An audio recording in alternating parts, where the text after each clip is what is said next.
ನೇರಿನ ದರ ನಿಗದಿಪಡಿಸಿರುವುದು ವೈಜ್ಞಾನಿಕವಾಗಿದೆ ಎಂದು ಸುರಪುರ ಮತಕ್ಷೇತ್ರದ ಜನಪ್ರಿಯ ಶಾಸಕರಾದ ರಾಜಾ ವೇಣುಗೋಪಾಲ್ ನಾಯ್ಕ ಅವರು ಮಾಜಿ ಸಚಿವರಾದ ರಾಜು ಗೌಡ ಅವರಿಗೆ ಸುದ್ದಿಗೋಷ್ಠಿ ಮೂಲಕ ಉತ್ತರ ನೀಡಿದ್ದಾರೆ.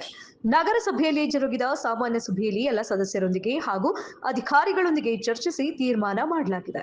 ಯಾರೋ 4 ಜನ ಸಭೆ ಸೇರಿ ತೆಗೆದುಕೊಂಡ ನಿರ್ಧಾರವಲ್ಲ. ಮಾಜಿ ಸಚಿವರು ಗೃಹ ಪೀಡಿತರಾಗಿ ರಾಜಕೀಯ ದುರಾಲೋಚನೆಯಿಂದ ಜನರ ದಾರಿ ತಪ್ಪಿಸುವ ಕೆಲಸ ಮಾಡುತ್ತಿದ್ದಾರೆ. ನೇರಿನ ದರವು ಯಾರ ಖಾತೆಗೂ ಜಮವಾಗುವುದಿಲ್ಲ. ಅದು ನೇರವಾಗಿ ನಗರಸಭೆಯ ಖಾತೆಗೆ ಜಮವಾಗುತ್ತದೆ. ಮಾಜಿ ಸಚಿವರು ನಿಗಮ ಅಧ್ಯಕ್ಷರಾಗಿ ಕೆಲಸ ಮಾಡಿದವರು, 3 ಬಾರಿ ಶಾಸಕರಾಗಿ 1 ಬಾರಿ ಸಚಿವರಾದವರು. ಅದವರೆಗೆ ಕನಿಷ್ಠ ಜ್ಞಾನದಿಂದ ಮಾತನಾಡಬೇಕು. ಜನರಿಗೆ ಮಾಹಿತಿ ನೀಡುವ ನೆಪದಲ್ಲಿ ತಮ್ಮ ಬೇಳೆಯನ್ನ ಬೇಯಿಸಿಕೊಳ್ಳಬಾರದು ಎಂದು ಗುಡುಗಿದರು. ವರದಿ ಸಲ್ಲಿಸಿದ್ರು, ಇಷ್ಟಿಷ್ಟ ಆಗ್ತದ, ಆಮೇಲೆ 20 ತಿಂಗಳಿಗೆ ಇಷ್ಟಿಷ್ಟ ಆಗ್ಯದ ಅಂತೇಳಿ ವರದಿ ಸಲ್ಲಿಸಿದ್ರು.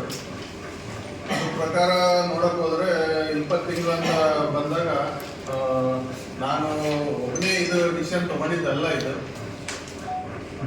ಮಾಜಿ ಶಾಸಕರು ಸಚಿವರು ತಮ್ಮ ರಾಜಕೀಯ ಬೆಳೆ ಬೆಳೆಸೋದಕ್ಕೋಸ್ಕರ ಏನೇನೋ ಡಿಕ್ಲೇರ್ ಮಾಡ್ಯಾರ. ನಾನು ಒಬ್ಬನೇ ತಗೊಂಡಿದ್ದಲ್ಲ. ಅದು ಬಾಡಿ ನಮ್ಮ ಆಡಳಿತ ಪಕ್ಷ ಸದಸ್ಯರ ಜೊತೆಗೆ ವಿರೋಧ ಪಕ್ಷದ ಸದಸ್ಯರು ಅವರು ಸಹಿತ ಇದ್ರು. ಅವತ್ತಿನ ದಿವಸ ಎಲ್ಲರ ಒಮ್ಮತ ಪಡೆದು ಜನರಿಗೆ ಹೊರೆ ಆಗ್ಬಾರ್ದು ಅಂತ ಹೇಳ್ಬಿಟ್ಟು ಎಲ್ಲರೂ ಅಧಿಕಾರಿಗಳು ಏನಂತ ಹೇಳಿದ್ರು ಅಂದರೆ 20 ತಿಂಗಳು ಅಂತ ಹೇಳಿದ್ರು.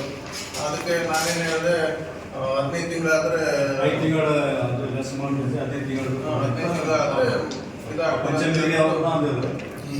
ಬಿಲ್ ನೋಡಿದ್ರೆ 14,000, 4,000, ಆಮೇಲೆ 1,300 ಬಂದದ.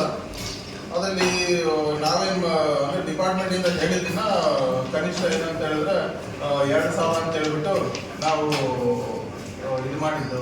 ಅಂದರೆ ಅಧಿಕಾರಿಗಳು ಹೇಳಿದ ಮೇಲೆ ಎಲ್ಲ ಡಿಸ್ಕಷನ್ ಮಾಡಿದ್ಮೇಲೆ 15 ತಿಂಗಳದ ಅಂತೇಳಿ 15 ತಿಂಗಳದ ಅಂತ ಹೇಳ್ಬಿಟ್ಟು ತೊಗೊಳ್ರಿ ಅಂತ ಹೇಳ್ಬಿಟ್ಟು ಹೇಳಿದ್ದು.